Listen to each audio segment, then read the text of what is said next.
Hello and welcome to the show. I'm your host, Jonathan Giles. On the podcast this week, we'll be reviewing our 3-1 home triumph over Jurgen Klopp's Liverpool side. Also, at the end of the show, we'll be looking ahead to our away fixture against David Moyes' Westham side on Sunday afternoon. So sit back and enjoy the show.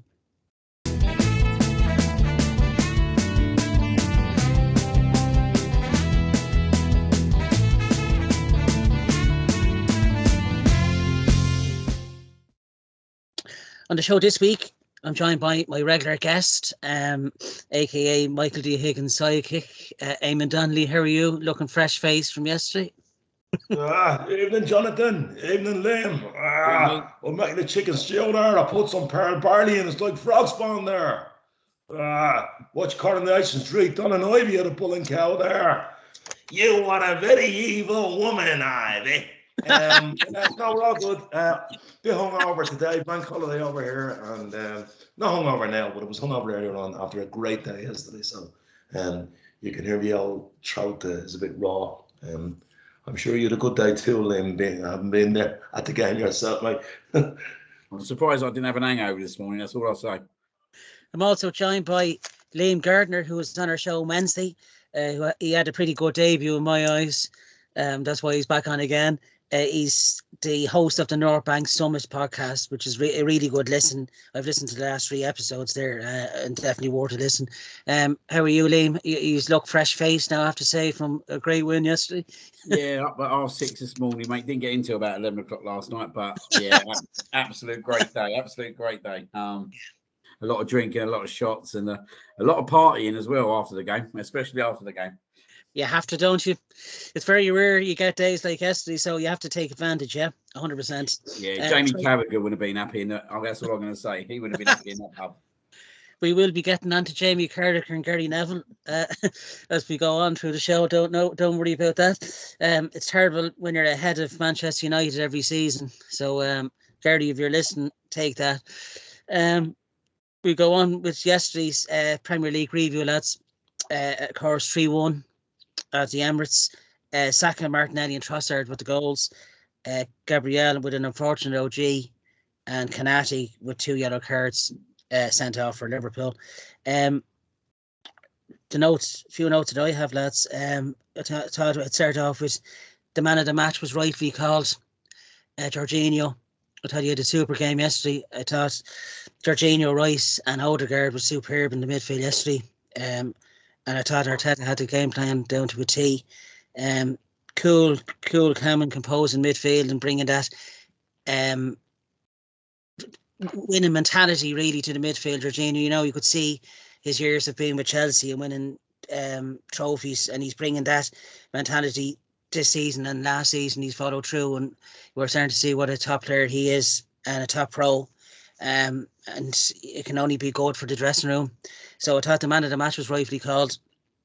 I thought as well the second half substitution of Kivior was a good one for Zinchenko. Kind of worried about that after the FA Cup third round against the Pool, but I thought he was really composed yesterday and didn't really put a foot wrong, in fairness to him. So I was happy enough with that. I thought in terms of the goals, I thought it was a nice ball infield from Zinchenko into Havertz, who ran right through really to hurt Liverpool's defence. And if that was an informed Havertz, he probably would have scored. But his shot was blocked by Alisson and it went nicely to Saka, who I thought controlled the ball really well. Cool and calm and buried it really well in the net, and that got us going. And I thought Martinelli gave Kanate and Alexander-Arnold awful trouble throughout the game, really, before he was taken off. It's a bit disappointing to see him being taken off as a sub, but I thought his pace yesterday was just unreal, and his cross into Saka before our goal, I thought Saka was going to get his head onto that. You know, it was a perfect cross, but unfortunately he didn't. He just missed the Saka, but he made up for it with his goal. Liverpool's goal was a bit unfortunate. Saliba should have really dealt with it, I thought, as well as Raya. But Diaz is just a tigerish type of striker. You know, he'll keep at you and never gives up. And he just got a toe poke to it. And Gabriel really, it was unfortunate. He just just came off him, and there's very little you can do. And to restrict Liverpool to no shots on target for the first half, I thought was really, had to be commended by Arteta. I thought he got his tactics spot on. But when it was 1-1, there was a potential penalty when McAllister and Havertz clashed. I suppose when you look back, and it probably wasn't a penalty, but then the defensive mix-up between Van Dijk and Alisson was lovely to see. Two of them taking a complete pig's ear of it. And there was Martinelli, the little push on Van Dijk. I thought his physical strength there was brilliant, and the composure just to tap it home. He won't get an easier going in his career. And I thought he was really, he wouldn't have been fair off man of the match, in my opinion, behind Jorginho. Then we had Trossard off the bench. What a substitute to bring on. Outpaced Elliott and just shot through Alisson's legs. Brilliant goal. I thought Konaté's second yellow card was definitely a red, blocking off Havertz. And really, we restricted Liverpool to long-range shots from McAllister and Jones in the second half. Liverpool didn't really cause as much problems. I know they were down Salah, but I thought there was very little wrong with our performance yesterday. It throws us right back in the title chase again. I know you were at the game, Liam, and you're very lucky to get there. What did you make of yesterday's performance, Liam? I actually thought it was a really professional performance in the whole. I thought, like you said, we come out the traps, and as I said, I think I said on the show, we needed to come out fast against them on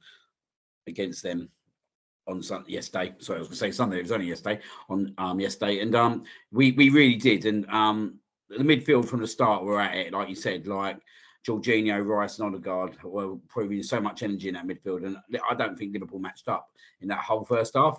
And to only go, even at the fault, it was only going to go in at 1-0 at half time. A minute before the goal actually happened, we was talking about literally, if we carry on playing like this, we will create more chances second half and we'll open up again. But then, as we see, like, and as you said, Saliba should have dealt with that for me. Like an old Tony Adams would have let that run. At that point of the game in the first half, you just clear it. Do you know what I mean? You don't mess around with it. You don't wait for your keeper. Raya didn't obviously cover himself in glory with it, but for me, Saliba needs to be dealing with that situation.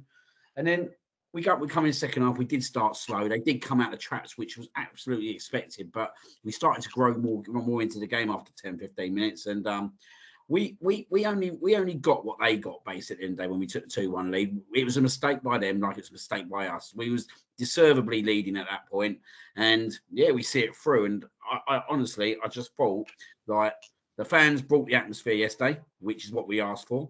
The players brought the performance, and Mikel Arteta brought the passion from the sidelines. And all three of them ensured that we beat Liverpool and we're back in the title race. And that is the main thing, that we're back in this title race now. And we go to West Ham with a lot of confidence.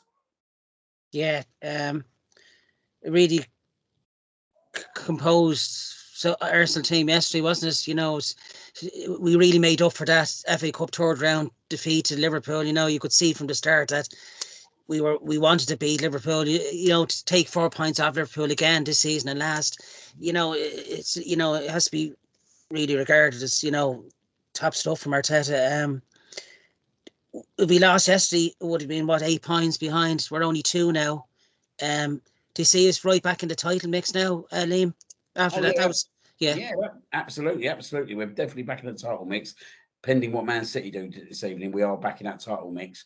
But we have to remember, we can easily go back out of it again if we don't back that up at West Ham, and we have to back that performance up at West Ham on Sunday. And at the moment, I'm still enjoying the victory, because this is what we have to do. When you have big wins, you enjoy it, you embrace it. But come Tuesday, Wednesday, we need to look ahead to West Ham. And what I don't want to see happen is what's happened in the past. We get a big win like this, then go away somewhere like a West Ham and not back it up. If we back it up next Sunday, I think we're in a proper title race. We're back in the title race now, but I think backing it up on Sunday will integrate that. Do you know what? We might be there for the foreseeable season, and then we'll challenge Man City and Liverpool to hopefully the very end. Do you think, before I come on to yourself, Eamonn, do you think we shocked Liverpool yesterday? It looked like they were kind of in awe. No, I don't think we did, mate, because I think Liverpool would have known the FA Cup game, mate, that they got out of jail with that one a little bit. Yeah. And we've gone to Anfield over the last couple of years and took the game to them in the first half of both games. So I don't think that performance shocked Liverpool whatsoever. I think, if anything, they shocked us in terms of how bad they were yesterday, how bad Alisson was, how bad Van Dijk was. I think we should be more shocked than they should be shocked. Yeah. And it shows what Arteta's done, isn't it, in 3 or 4 years, to say that, you know, like where we come from, and what a starting 11 as well. I have to say that, you know, I'm really looking for the Champions League campaign coming on board. Man of the match, Liam, Jorginho, hands down. One man, yeah. Like Declan Rice weren't far behind for me, but it's sometimes you don't really understand. Sometimes when you're at the game, we're like, what you see on TV. But we all understand saying Jorginho was sensational yesterday. Like, I'd probably give him a 9.5 out of 10. He was that good. Like, that's his best game in an Arsenal shirt. I thought he was good up Newcastle last year, but he was incredible yesterday. Literally from the first minute to the 97th minute, absolute unreal. And do you know what? If he can play like that and keep that form, I'd have him in that team all the time. Yeah, and leave Declan Rice out on that number 8 role till Partey. We don't know what's going on with Partey, but until we get an idea what's going on with Partey, continue to play Jorginho there. Like, he can't be dropped for Sunday now. Surely not. Yeah, well, good shout, Liam. Yeah, what a player. He brings a wealth of experience with him as well, and very clever sign. Eamonn, you were in the Dublin Nursing Supporters Club, the River Bar. I saw the photos on our WhatsApp group. Look, absolutely cracking atmosphere at it. Your take on yesterday's match, Eamonn? Well, first of all, so let's start with the manager, because Meltdown FC podcast WhatsApp thread usually gets on his back when we lose a game, and he should be sacked. And we should have De Zerbi coming in and Carlos kick a ball. And even one fella said Antonio Conte. So let's start there. The manager got his selection spot on, and he got his tactics spot on. So that's a good starting position. The second thing was that we actually, Liam's analysis is spot on, right? Where I disagree slightly is we didn't start off like a tornado. We didn't play the game like a tornado. We decided to play the game in midfield because our midfield is better than their midfield. And that's what I mean by getting the tactics spot on. Liverpool played a game like the tornado and the Wizard of Oz. They bypass midfield, they get it up to a fab front 5, they whip in things, and they find little gaps. But we were brave enough to play it through midfield. And guess who? The Michelangelo, that was, as you said, Jorginho. Because Jorginho connects everybody. He connected everybody, you know? So I think that was a conscious decision. Let's play with intensity. Let's do things, let's do things quickly, but not in a rush. It was very, very pronounced how we played the ball through midfield, and they didn't. And even that chump, Gary Neville, copped that on by the end of the game, and actually said it in his analysis after the game, that Arsenal were brave enough to play it through midfield. And that's how we got the first goal. Because, you see, we knew they had a high line. In fairness to them, even though they don't play through midfield, they do come to play football. They don't do all this low block stuff and all of that type of thing. And with their high line, as soon as Zinchenko put the ball into Odegaard, you could see Havertz, who I thought was brilliant yesterday, by the way. Yeah. You could see Havertz just drifting into the gap, staying on side, and Odegaard knew exactly what he was going to do. Okay, it was a shame Havertz didn't finish it because his movement was that good. Yeah. So that was good. The other thing I liked was that they only doubled up on Saka. So Luis Diaz was coming back to help out Joe Gomez. They didn't double up on Martinelli. And we normally get the ball out to Saka time and time again. Yesterday we went the other way. In the first half, we got the ball to Martinelli time and time again. And for once he wasn't doubled up on, and he caused absolute havoc. And I wasn't disappointed to see him being taken off because he was spent. He had put so much into that game. He was absolutely spent. I'm sure if we hadn't taken him off, then Trossard wouldn't have treated us to that goal. So you've got to look at it that way, Yeah, true. Yeah. Jorginho, I've mentioned, But I think Jorginho, I've said it on this show before, his attitude is unbelievable. And if it isn't to the manager, if I ask him to play 1 minute, he's happy to do it. If I ask him to play 100 minutes, he's happy to do it. If he doesn't play at all, he's happy to do it. His attitude is first class. And I remember when we got him last January, we had some of the meltdown people saying that another Chelsea reject. Compare and contrast Willian's attitude and Jorginho's attitude. Jorginho has a world-class attitude. And by the way, he's what I call a metronomical football player. He connects everybody by doing simple things. And his passing is quite perceptive. So I thought he was brilliant yesterday. A couple of other things. Declan Rice said after the game, we look like a team who would do anything to win a football match. And Declan himself played that way. 1-0 Brentford. Yeah, well, never mind that. We're talking about Arsenal at the moment. This is important, Eamonn. We're talking about Arsenal. Jonathan, will you put your ADHD down for 1 hour and just concentrate on what I'm saying to you, because you might learn something. All hail Eamonn Jonathan. I heard Klopp say after the Chelsea game, and everybody was laughing at him because they murdered Chelsea, that Liverpool were fatigued. And I can tell you, they are. They were fatigued yesterday, right? And that's not an excuse. They play like a tornado. You can't keep doing that all the time. And yesterday, because we got everything spot on, they couldn't do that. And when it's not going well for you, anybody who's played the game will tell you, you feel much more tired when things aren't going well, right? I want to get on to David Raya for a minute. I heard all this nonsense at halftime on the WhatsApp group about Raya wasn't an upgrade on Ramsdale, shocking, blah, blah. He is an upgrade on Ramsdale. His shot-stopping qualities are probably the same. Maybe Ramsdale has the edge there.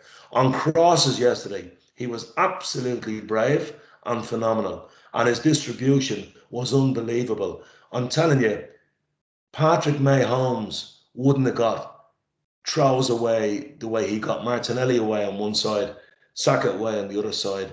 I don't blame him on the goal whatsoever. He's got to make a decision whether he's coming or not. But I agree with Liam. If you're unsure as a defender, deal with it.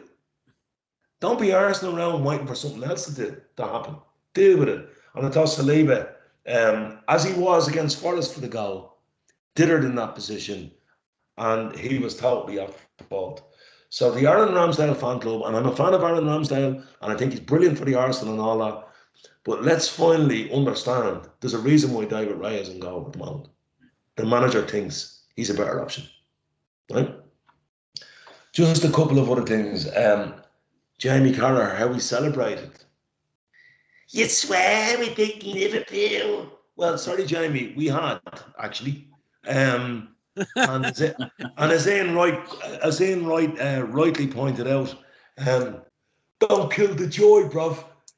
Don't kill the joy. Like I had actually Liverpool fans, right? And you know the way there's this kind of myth in football, and we all know Liverpool fans are the most knowledgeable in the world. What? Where's that based on? I've listened to that for decades. Well, I had a very, very close friend of mine yesterday who really knows his football, gets a little bit blinded when it comes to Liverpool, right? And he's telling me that Arteta is a prick. He's like Mourinho celebrating. So I said to him, do you not remember when Liverpool scored against Everton in the 92nd minute? Because that particular morning, I'd been at the North London derby when we thumped Spurs 4-2.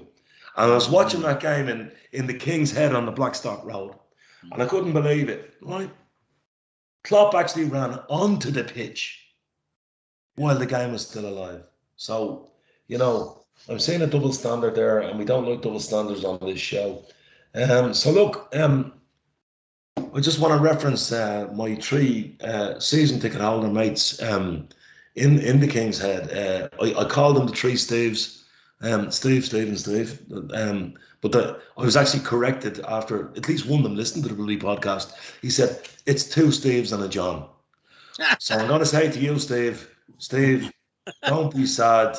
2 out of 3 ain't bad. Okay? So all told, a great day yesterday, and we were spot on. We were absolutely spot on. We got our tactics spot on, and I think it's time for me now to do the. I don't have a baseball cap because I think that's really for people who need shooting. But I can do the jaw. I do the top jaw.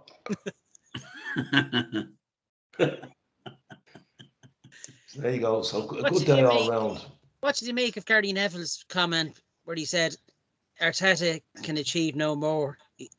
What did you make of that comment on Sky Sports? No, I think, to be fair to Gary Neville, did I just say that? To be fair to Gary Neville, who always looked like he wanted to be a Londoner and attend Grange Hill, to be fair to him, I think what he was possibly saying was he has achieved the maximum with what he has at his disposal, and that if he had more at his disposal, I think that's what he meant, you know. In other words, he maximized what he had, you know. So I don't blame him on that one. But the Carragher guy, like, he should go back to spitting at people in traffic lights, you know. He's a dope, you know. Yeah. No, I'm okay. Arteta has. I keep saying it. He came to the board in 2019 with a 5-year plan. He was in year 3 last year, and we were way ahead of expectation. He said we'd be playing the Champions League and we'd be competing for the title. And if we get a couple of extra good additions in the summer, that's the time, you know. But we're in the mix. We are really in the mix, you know. So, yeah. Do you think, Eamonn, after the last 3 results, it's 3 in a row now, victories over Palace, Forest, and Liverpool yesterday, do you think that was a statement of intent now that we're back in it again after that reset? No, I think I'm looking at. I go back to Declan's quote about we looked like a team who would do anything to win a football game. We didn't look like that at Fulham on New Year's Eve. Yeah. You know, and that was a bit of an outlier performance. And maybe our own team was a bit fatigued at that time. And we went away and had a reset. And we said we were going to have a reset. And we've come back and got a lot of things right, you know. So you're right. I mean, Liam is right. There's no point in, you know, in beating the heavyweights and then going out against the middleweights and losing. What we done last year? We got to back it up in Stratford next week, you know. That's what we got to do, you know. Yeah. But I think we can. It looks to me, the way Kai Havertz was moving yesterday, looked to me that they were a team who spent a lot of time on the training ground, trying to create things, you know. Havertz was. I watched the game back today. Havertz was sensational yesterday. Yeah, I was looking back at the highlights on Sky Sports, the half-hour thing. He gave Kanati an awful game, didn't he? I looked at the entire 100 minutes today because it was a bank holiday. I had time to do that, you know? Yeah. He was absolutely phenomenal. Yeah. And the one thing I meant to say when I was doing my stuff was we essentially played with no striker. We played with no striker yet. What happened was Martinelli and Havertz kept going inside, outside, and dragged Liverpool all over the place, you know? Yeah, I thought they exposed Van Dijk and Kanati quite well yesterday, and God knows if Jesus did play yesterday, it could have been possibly a lot more, you know? He probably would have got at the end of that Martinelli cross before we scored the first, Jorginho, Eamonn, hands down, man of the match. Have a look, I mean, I'm going to do something a little bit different here just for the sake of the show. Yeah. I love Jorginho. I have managed, like, after all those years of hoppity-skippity penalties against us and playing for National Front FC for the 7 or 8 years, I have forgiven him. I have forgiven him for playing for Chelsea, right? He's that good, right? He's a joy to have at the Arsenal. But I'm going to do something from left field, having watched the game back, and I'm going to give man of the match to Ben White. He was incredible yesterday. I mean, down that side, Luis Diaz barely got a kick. And if you go back to Carl Ozzy Osbourne, after we reviewed the FA Cup game, he actually said he enjoyed watching Luis Diaz because he was unplayable. He barely got a kick at the ball yesterday. Yeah. Right? I know he was involved in the goal when Yeah. he switched sides, but Ben White was aggressive. He was front foot. And by the way, he's a terrific footballer, Ben. Yeah. You know? He goes And under to the me, radar. Yeah. to me, Aside from his tan, he's a top player. but he's one of the unsung heroes of this team. And I Yeah. think his attitude is up there with Declan's, you know. He's proper. He's Yeah. proper. And I'm gonna give Ben the nod for that one now, you know. Yeah, it's a good show. I think all the players really stood out well yesterday. You know, there was not one player really had a bad game as such. You know, against as they're calling it, the Jurgen Klopp Roadshow. We've put a dent By in the that. way, Jonathan and Liam, before you bring Liam back in, I was talking to Dave O'Leary after the game, right? And he said, as I say, at the end of the day, I won loads of games with Terry Neal and Don Howe, and you just have to, as I say, get on with it. Get on with it. Yeah, it's thanks for your input there, Dave. Just in case anybody's excited, just give Dave a ring. He'll sort you out, you know. Still the most appearances as an Arsenal player, David O'Leary. Yeah. That leaves us with 49 points now. Liverpool top of 51 and currently at the 30-minute mark. Brentford are leading 1-0 against Man City. The fixtures coming up now for February. It's West Ham on Sunday away, Burnley away, and Newcastle at home, which I know Eamonn is going to that, and I'm sure yourself, Liam. And sandwiched in between that is the first leg of the Champions League first round, last 16, first leg, sorry, FC Porto, which is on the 24th, which is a Wednesday. We go to onto the preview of Sunday's game now, 2:00 on Sunday against David Moyes' West Ham, beaten on Boxing Day 2-0. Eamonn was at this one. I thought probably the first goal shouldn't have really been allowed because it was over the line, but I thought we had enough chance in that game to probably should have won it really. Hands down. That was really the only two chances West Ham had really as such. But Moyes does have a good game plan when he is playing the big teams.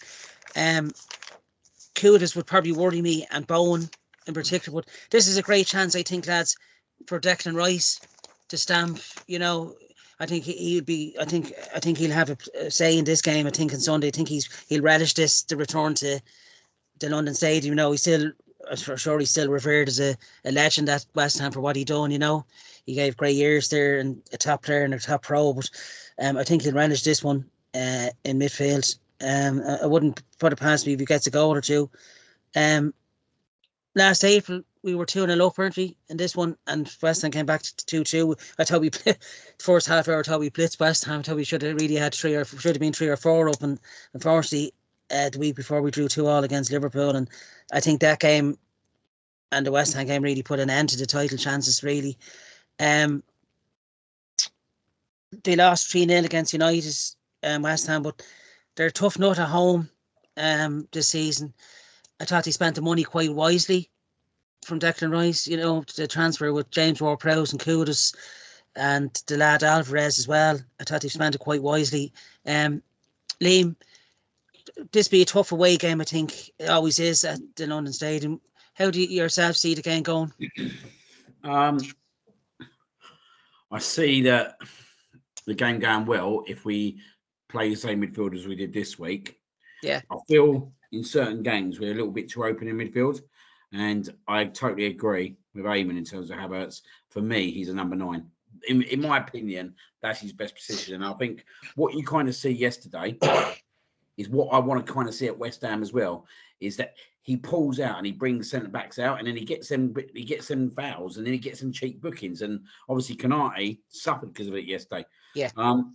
And I don't think we need to change anything next Sunday. Like, I think if Jesus comes back to be on the show, like, for me, I would start Havertz up top on Sunday because that's the kind of game it is.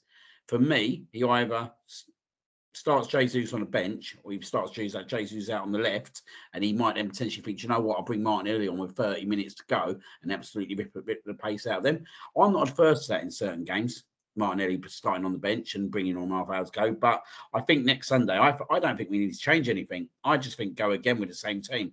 And personally, Jesus starts on the bench, and if he does come back, and we stay solid. We just make sure we do what we need to do, get all the ball for the first 10, 15 minutes, and just make sure that we take our chances. That's all we got to do, is take our chances. If we took our chances at West Ham at home, we win that game. Most games 5-0, 5-1. That was how dominating that performance was that day. It had everything but scoring the goals, didn't it? And I just feel that we'll do that. And I think also there's two things that make me quite confident about Sunday. Firstly, Declan Rice is not going to want to go there again. He went there in the Carabao Cup, and they mugged him off. They've come to the Emirates and mugged us off again. He needs to get into our boys this Sunday and go, look, boys, I need one. I need to come here and win. You don't want to be losing there again. You don't want to be. It won't be nice. It won't be enjoyable. And I think that the boys need to rally round him on Sunday to kind of support him on that aspect. But I just think if we play our game Sunday, if we play to what our capability, we'll dominate the ball. Look what we did against Forest. Even that game should have been 3-4 now before they scored. Should have been, yeah. Just take your chances. And hopefully this Sunday will give us the confidence. And we've now seen in the last few games, Trossard scored a couple of goals. Saka scored a couple of goals. Martinelli scored a couple. He scored 3 goals. Jesus scored. Our strikers are starting to score again. Yeah. Do you think, with us being beaten on Boxing Day, that 2-0 result, do you think Arteta will be relishing a bit of revenge, because, it was a poor performance, wasn't it, at the Emirates that night? And I think Arteta will want to see. I think, do you know what, right? It might work in our favour that they beat us at Christmas. Now, it might work in our favour going there that they beat us at Christmas, because we'll have that bit between our teeth. I don't think Arteta probably looks at it and thinks, like, we need to go and do them because they've done us. I don't believe he does that. I don't believe he's looking at it. I just believe he's looking at the game, thinking, how can I prepare these boys? Yeah. He'll do something in the changing room before the game. But I think at this moment in time, it's not about, like, they beat us, we need to beat them. I think now it's about, we need to go out each game, treat it individually, one game at a time, and get the 3 points. Now, for me, I said before the Palace game, we needed to win 5 games on the spin. We've won 3 now. So if we go out and beat West Ham and Burnley, that's 5. Newcastle's going to be a tricky game, so I'm going to actually make it 6. But if we do win the next 3 games, then I think we're really in it to the end of the season. But we need to, in my opinion, we need to kind of get ahead, if anything, because we've got some tricky games at the back end of the season, some tricky, hard away games, and it'll be nice if we can just over the next 2 months win all our games. We can't afford to slip up. What West Ham and Fulham have obviously cost us to make us now not having to slip up. But do you know what, Liam? Just on that point, last season, as we reached the back end of the season, our trajectory was going that way. You really want, even if you make a draw and slip up, so long as your trajectory going into April is going that way, you've got a real chance. So you're right, if you could bank up some points, even with the odd slip up, a draw or whatever, but go in with your trajectory curve going that way, you've got a real chance, If we hadn't lost Saliba last year, you haven't been on the show, I've said this several times, Saliba was the one player last year that we couldn't afford to lose. Yeah. No. Because we'd now replay. We might have just done it if that hadn't happened, Yeah. No, I think you're bang on. I do think you're bang on. We do need to obviously add that slide up, and if we're gonna drop a game, it needs to be an away game where it's not going to cost us much. But if we can get ourselves ahead of the schedule going into April, and like this time we have got a stronger squad than last year, haven't we? I do think though, yet again though, like Saliba's quite kind of key. We just can't afford to lose him again, and that's them 2 centre backs are the 2 players. Oh but I like that Polish lad. I love the cut of his jib yesterday. He's aggressive. He's very aggressive. He was hungry yesterday. Yeah, he was very hungry lad. Yeah. And Ben White can play centre back if needed, can't he? Yeah. Yeah, he's got the physical attributes, hasn't he, for a centre back as well, Ben White, yeah. And there is one other ingredient for our Passover. We've got Tommy Asu back this weekend as well. Yeah. He'd be a big plus. He's had a decent Asian Cup as well, hasn't he? He's looked fairly solid for Japan, yeah. Yeah, so he'll be back in the squad. So that's another useful addition. Is it more than a useful addition? He will start games. He will start games naturally out on the left. Yeah. He will. Yeah. He could play Sunday, to be fair. Because Kudos is their key player for me. So maybe Tommy might play Sunday. Yeah, is there any players, before I move on to you, Eamonn, is there any players, Liam, that you'd fear for West Ham? You just mentioned Kudos. Is obviously James Ward-Prowse from set pieces, but it's, the want of a foot he has for them. But is there anyone else? Would you fear West Ham Sunday with the form we're in? You don't want Bowen to have the chances. Like if a chance falls to anyone, Bowen's their man to kind of finish them chances. Yeah. For me, keep Kudos quiet, and then I think we've got a good shit. Like we're nullifying them quite a bit. I'm quite comfortable with us with set pieces against anyone at the moment, even West Ham. I'm quite comfortable with us. We are defending much better from set pieces, but we still do lack at certain concentration in games. But I wouldn't go into a game now thinking, geez, we've got to play West Ham and around set pieces. I think that 99% of the time we manage them pretty well. Yeah, we're a great set piece coach now as well, haven't we? Eamonn, always a tough game going to the. Well, the first thing I want to say is the reason why grandchildren and grandparents get on terrifically well is they have one common enemy, right? And I like West Ham. And the reason why I like West Ham is we both have a common enemy. They hate them as much as we do, Yeah, they do. Yeah. So I have a soft spot for the Irons, and I've been to the London Stadium a few times. Only once as a Gooner. I've been to see them as not a home fan. My brother-in-law is a season ticket holder and London lad, and he's brought me along a couple of times in Europa League games and stuff. It's not the most intimidating place to play in the world. Not like Upton Park, no. There's big open spaces there. Now, Moyes is traditionally a cautious approach to the game, So I think I don't fear anybody should fear Jarrett Bowen. He's a terrific player. That guy, what's his name? Souček, is it? He's useless, but he always does damage against us. And Kudos is a terrific player. But you know what? This is all about getting the job done and going there, silencing them, and imposing our will on them. Right? My shout in terms of team selection, I know you could say, Liam, and you're dead right. Why would it change? You see, it's not like the old days where a team performs great, so you reward the team by picking the same team the next day. It's a different challenge. Yeah. I think there's a real shout for Smith Rowe to be in the team. Because of the way West Ham will load up. In that, he is one of the players that we've missed. Like, I was at the home game it wasn't on Boxing Day. I think it was the 28th or something. It was around that time. Certainly, it was the Thursday. We had 30 odd efforts on goal that day, but the one thing we were missing, because Martin just didn't get it right that night. So the one thing we were missing was a perceptive pass. I think that there's a shout for Smith Rowe to be included, but look, it's not that I'm confident because, as Jonathan will tell you, Liam, I don't support Arsenal. I worry about them. It's difficult. So we're never confident, every silver lining has a cloud.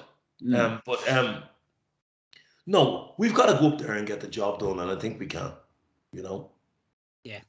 To run a form, as Liam said, with three wins on the spin now, and we're kind of scoring for fun as well, aren't we? You'd expect us to at least put 2 or 3 passing, but it's very hard to predict. Every game in the Premier League now, especially this season, it's so up and down, isn't it? It's such a wide open title race now as well, and you have to take every team on its merit. But yeah, it's going game by game now, and hopefully seeing the result through. Yeah. In terms of it looked a cracking atmosphere, Eamon, in the River Bar yesterday. Was it busy, full house? It was busy. You don't know where the River Bar is. It's like in an L shape. Yeah. You've kind of got the Hardy Annuals at the front, in one, and then you've got like a cinema effect. Yeah. Jeez. I have this knack, right? Maybe it's something to do with my Ural system, but I have this knack of going for a piss when things happen, And I went for a piss yesterday at 47 minutes and 20 seconds. But what struck me was it was like going into the cinema. There was that many people there. But we had one special guest yesterday, and that was the President of Ireland was in. Michael D. Higgins himself. And he said, it was a rip-roaring game. Whistle the whirling wind when willows weep wildly. Michael, that's poetry, Mike. Anyway, no, it was a savage atmosphere, but it was. You could just sense when the second goal went in, the roof. Well, we're in a basement, so there's not really a roof; it's kind of a floor. But the place nearly the walls were shaking with the noise, Yeah, when that place gets going, it really gets going, doesn't it? Yeah. And as always, top work by the committee for what the work they do throughout the season. Yeah, it has to be recommended and commended. Yeah. What was the atmosphere like when the second went in, Liam, yesterday? Was it similar to Reece Nelson against Bournemouth? I don't think you get to it. It weren't that level, but Jesus, it was. That level was off the radar level. But where were you sitting, Liam? I sit behind the North Bank, Block 8. Oh, lovely. Block 8, yeah. And how many rows back downstairs? I'm row 14. Yeah, downstairs. Yeah, downstairs. Oh, proper. Yeah, love the atmosphere down there. It's brilliant. It is brilliant. But obviously when that goal went in, I think there was a lot of relief a little bit because of how they scored their goal on the verge of half time. Yeah. When the third went in, that was it. We knew the game was over, and you could enjoy the last 6-7 minutes as such. Do you know what I mean? Because that would have been a nervous 6-7 minutes, even down to 10 men. They would have gone right direct, I think, and put us under a bit. But it's amazing. It's amazing how the human mind works. So because it was a bank holiday today, as I said, I had time to watch the game back. We were never in trouble. No, we were never in trouble. Yesterday I was like, I was either going to ring the Samaritans or, some kind of deliveroo of barbiturates or something like. But when I look back on it today, we weren't in trouble at all. But you sit there worried. But then again, you've got a right to worry when you sit there in the 47th. The geezer next to me turned around in the 47th minute. I know word lie. My mate Joe turned around to me and he went, They're not creating nothing. I went, don't say that. And literally 20 seconds later, it's like, mate. Yeah. So you know what it's like. But no, you're right. They didn't create nothing. Raya didn't make no saves. No, nothing. No. Aside from long range effort. One save, and as Mark Lawrenson would have said, he could have thrown his cap in it. Yeah. It was a faultless performance, really, wasn't it? Yeah, and I think since the reset, really, since that little break we've had in January, we've come back all guns blazing. Just before we finish, again, I sound like a wise ass because I've had the luxury of watching the entire game again. But the amount of tight triangles and combinations we played in midfield, and Jorginho was at the centre. That was Odegaard. That was Declan. All of that. Yeah. But that was too much for them. Yeah, you could see that, couldn't you? Yeah. It irritated them, didn't it? Particularly Jones and McAllister. Now they were making a few naughty tackles going in there yesterday as well. You see, Jones and McAllister are not as good as what we have in midfield. Yeah. You stated that actually, Eamon. Their front players are terrific. But we've a better midfield than what we have. You know. And Thiago came on and looked. He looked totally out of his depth. Rusty. No, interesting you say that. When they brought him on, I didn't even realise he was on the bench. I did sit there and wonder to myself, he's a great player, but it's a bit of a risky game. But obviously, they're desperate for one ball, I guess. But yeah, they never looked like breaking us down in that last 20 minutes whatsoever. Never. Yeah, you can see when Salah's not playing, they're a different team up front, aren't they? Yeah, it's And sorry, by the way, that turn from Trossard on what's his name? Their centre midfielder, Harvey Elliott, for the goal. Oh yeah, enough. Yeah. I only realised how good it was when I watched it back last night when I got in. I actually only realised how fast Trossard actually is.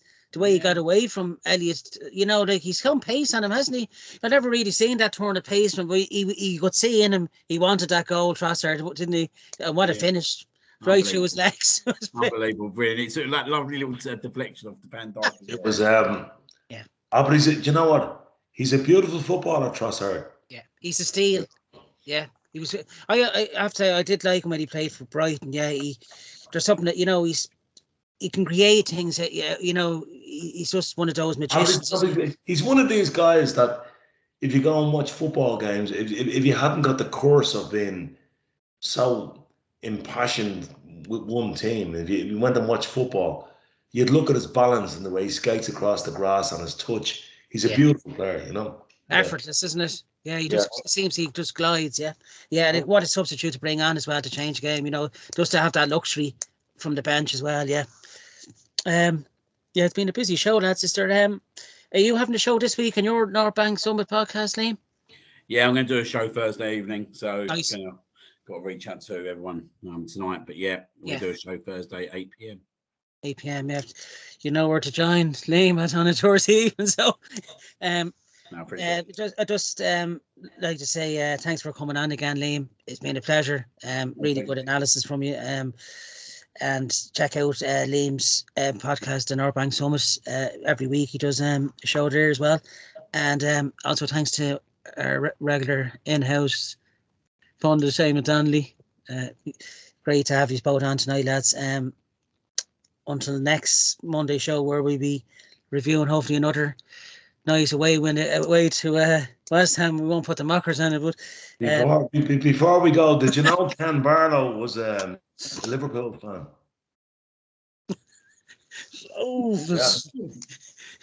We haven't had that. Here's what he had to say about yesterday. We'll sing out on this. Oh, it's so frustrating, Deirdre. As you can see, Dev is in the background there. See Theo Walcott and Olivier Giroud at the game yesterday. Yeah, and Matthew Flamini. Yeah, I saw that actually saying the thing. Yeah, three players they were as well. Yeah. It's been a really good show. That's as always, catch our show on the Dublin Arsenal YouTube channel. Thanks to Martin Stoneville for editing and putting this together. And you can catch all our matches from now till May in the Dublin Arsenal Supporters Club, the River Bar. Hopefully, Liam, you're more than welcome to come over if you ever want to come in. I'm definitely coming over again. Done my stay there last year. Love the place. Absolutely love Dublin. Cheers, Liam.